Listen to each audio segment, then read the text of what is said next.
নমস্কার, আমি স্বর্ণকমলিকা চক্রবর্তী।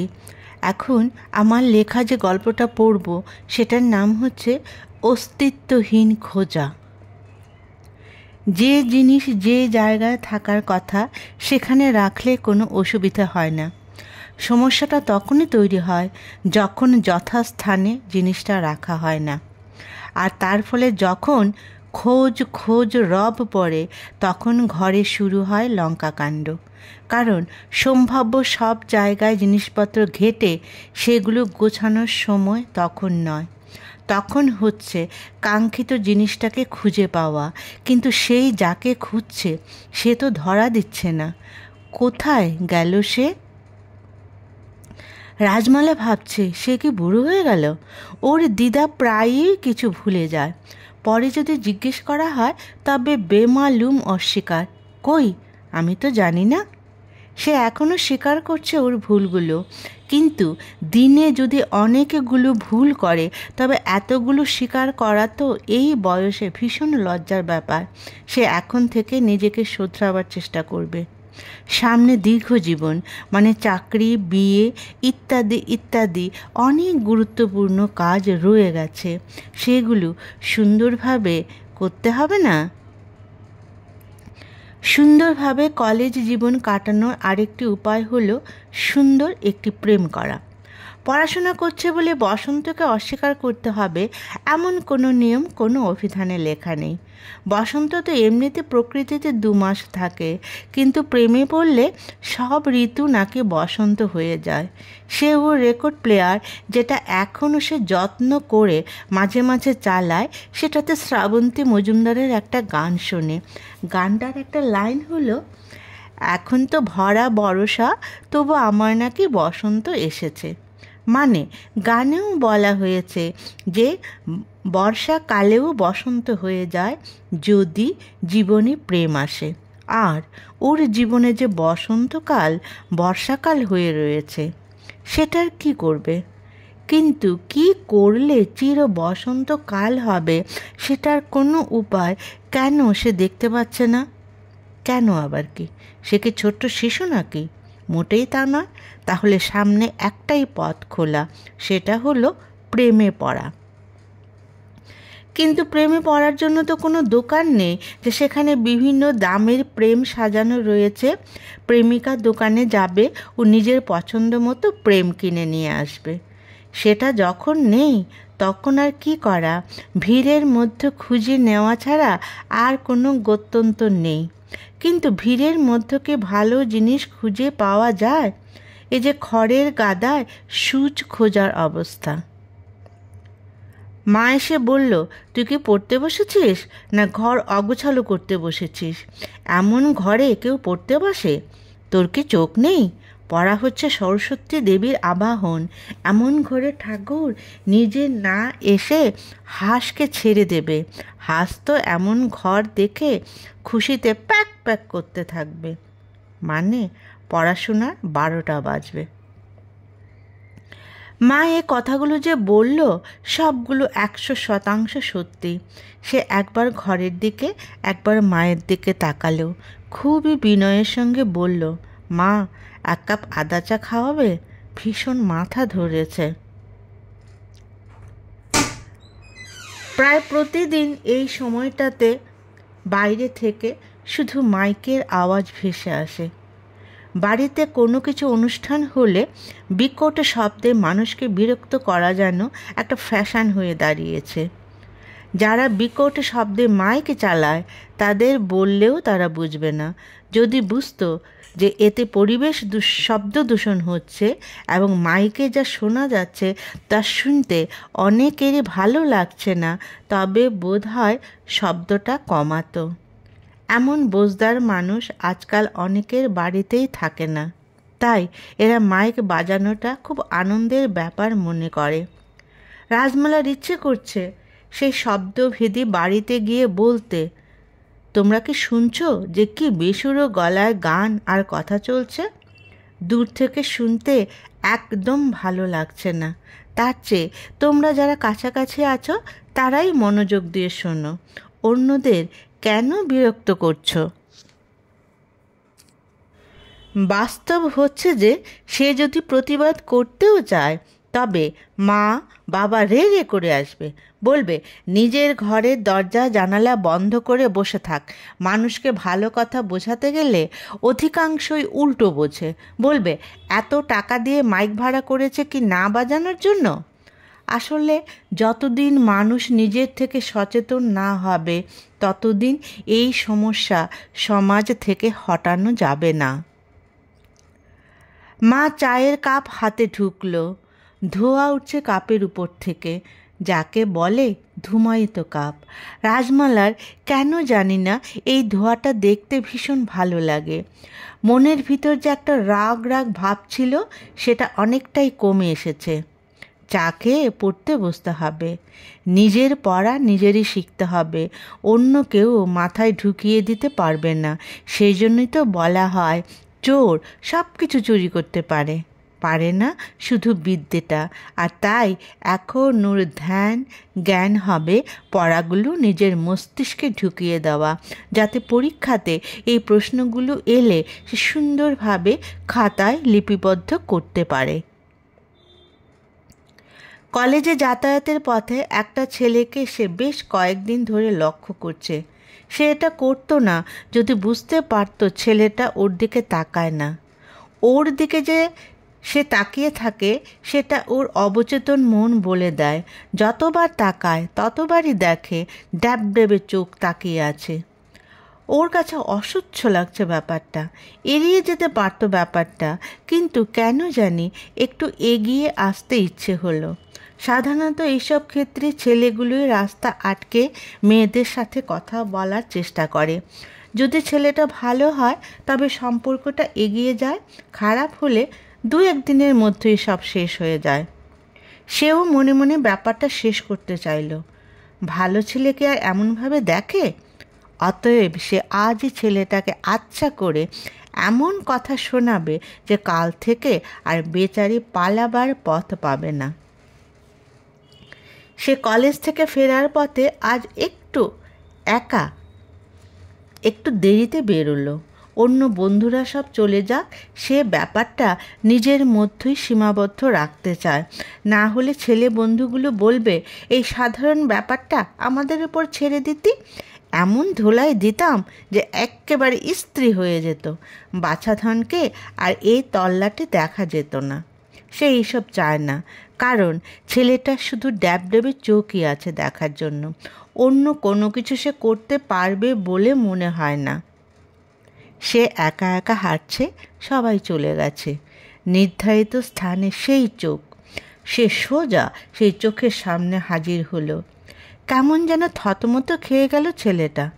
সে বলল, তোমার কি কোনো কাজকর্ম নেই, কেবল মেয়েদের দিকে তাকিয়ে থাকা? কতজন মেয়ের দিকে রোজ এইভাবে তাকিয়ে থাকো? ছেলেটা বলল, আমি এখানে থাকি না, পিসির বাড়ি বেড়াতে এসেছি। প্রথম দিন তোমাকে দেখে বেশি নয় একটু ভালো লেগেছিল, আর পিসির বাড়িতে সময়ও কাটছিল না, তাই তোমার কলেজ সময়টাতে তোমাকে দেখতে আসতাম। রাজমালা রেগে বলল, বেশি নয় একটু ভালো লেগেছিল, এই কথাটার মানে কি? আমি কি দেখতে সুন্দর নই? একটু মুচকি হাসি দিয়ে ছেলেটা বলল, আরে আমি যদি তোমাকে দেখে প্রেমে পাগল হয়ে যেতাম, তবে তো যে করেই হোক তোমার সঙ্গে কথা বলার চেষ্টা করতাম। তারপর দুজন মিলে ঘুরতে যেতাম, ফোন নাম্বার আদান প্রদান হতো, তারপর রাত 2টো অবধি দুজন কথা বলতাম।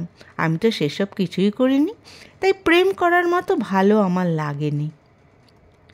রাজমালা হৃদস্পন্দন বেড়ে গেছে, রাগে কান গাল সব লাল হয়ে উঠেছে।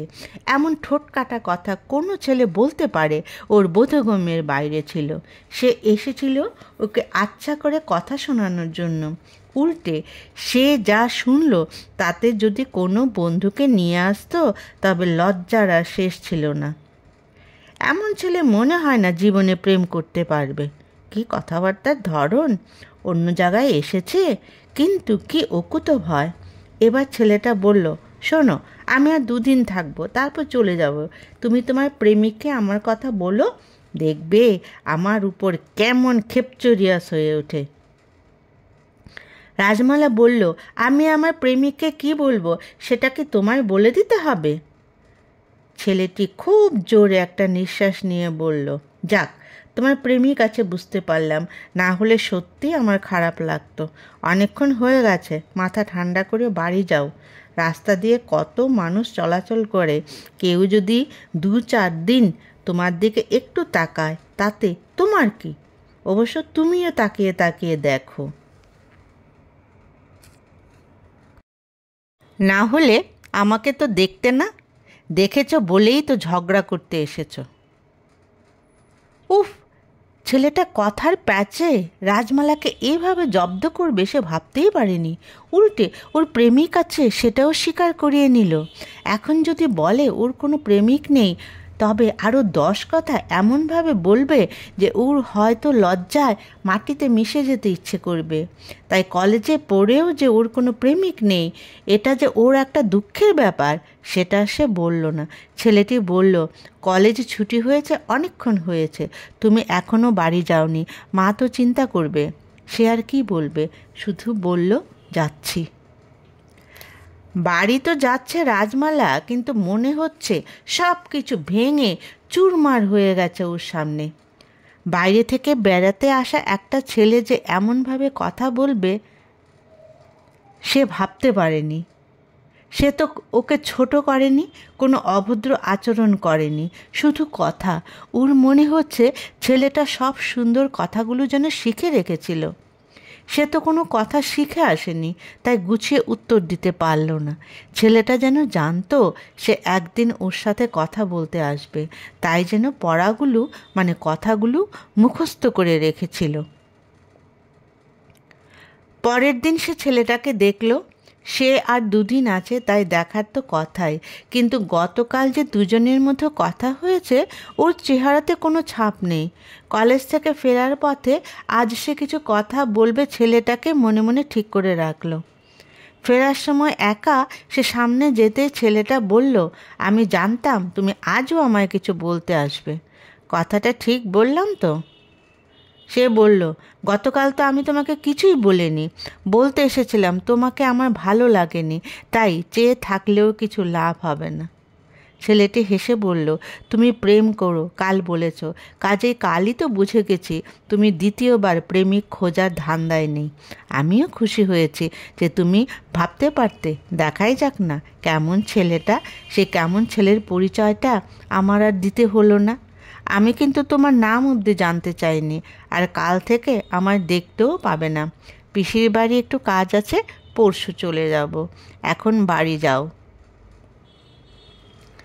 রাজমালা বাড়ি এসেছে। ছেলেটার কথাগুলো অনুরণিত হচ্ছিল ওর মনে। এ কেমন ছেলে! এই কয়দিনে, বিশেষত এই 2 দিনে কি ওর মন জয় করে নিয়েছিল? সে তো নির্ভীক, এত সুন্দর স্পষ্ট কথা বলা ছেলে পায়নি বলেই প্রেমিক বানায়নি।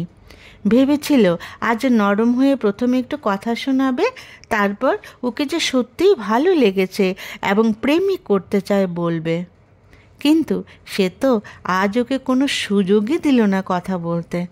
আগামীকাল থেকে এই চোখ আর দেখা যাবে না। সে কি তবে ওই জায়গাটার অপেক্ষায় থাকতো যেখানে ছেলেটাকে দেখা যেত?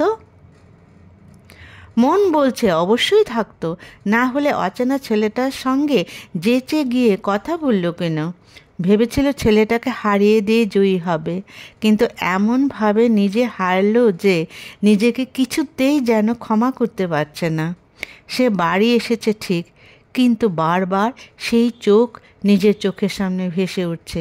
ওর মনে হচ্ছে ঘরের কোথাও যেন ছেলেটার নাম ঠিকানা লেখা কোনো চিঠি আছে, যেটা সে অনাদরে অবহেলায় রেখে দিয়েছিল, যা হয়তো রাস্তায় ছেলেটা দিয়েছিল ওর হাতে। কিন্তু বাস্তবে তো সে কোনো চিঠি দেয়নি। তবু সে সমস্ত ঘরের জিনিস লণ্ডভণ্ড করে খুঁজছে সেই কাগজ। ঘর পরে গোছানো যাবে, আগে কাঙ্ক্ষিত জিনিসটা খুঁজে পাওয়া যাক। সে কোথায় রয়েছে কিছুতেই মনে করতে পারছে না। কি করবে সে, কি করা উচিত তার আর মাথায় আসছে না।